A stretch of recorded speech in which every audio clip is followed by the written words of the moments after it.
key parts of the U.S. government finally and slowly going through the process of reopening right now after the longest shutdown in American history. Overnight, President Trump signing legislation providing funding for 3 weeks, giving Democrats and Republicans a chance to negotiate a deal on border security. The deal coming as the strain of the partial shutdown caused hundreds of flight delays and a ground stop at a major New York airport. The president may have been feeling the public pressure to reach a deal. And another source of pressure, some tough polling numbers. In fact, a new ABC News Washington Post poll finds a majority of Americans blame President Trump and Republicans in Congress for the shutdown. That same poll finding the president's job approval rate falling from 41% in October to 37% this week, the lowest on record for any president after 2 years in office. We have team coverage this morning, starting with ABC's White House correspondent Tara Palmieri.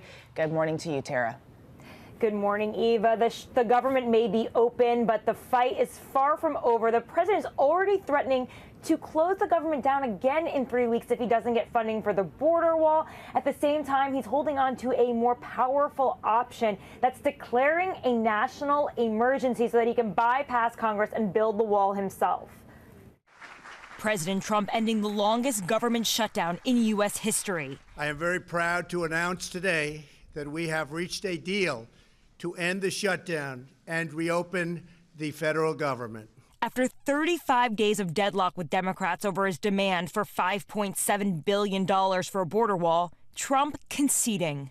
The House and Senate now passing a bill to reopen the government, and the president finally signing it last night. But it's a short-term bill that doesn't pay for the wall.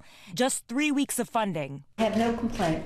We asked the president to open up government so we'd have time to have a debate on the best way to protect our border. Air traffic controllers who are working without pay, calling out of work en masse Friday, causing flight delays at major airports. The staff shortage even causing a ground stop at New York's LaGuardia Airport. American 970, I got a review for you. The S&P rating agency suggesting the shutdown cost the U.S. economy at least $6 billion, more than the president's request for the border wall.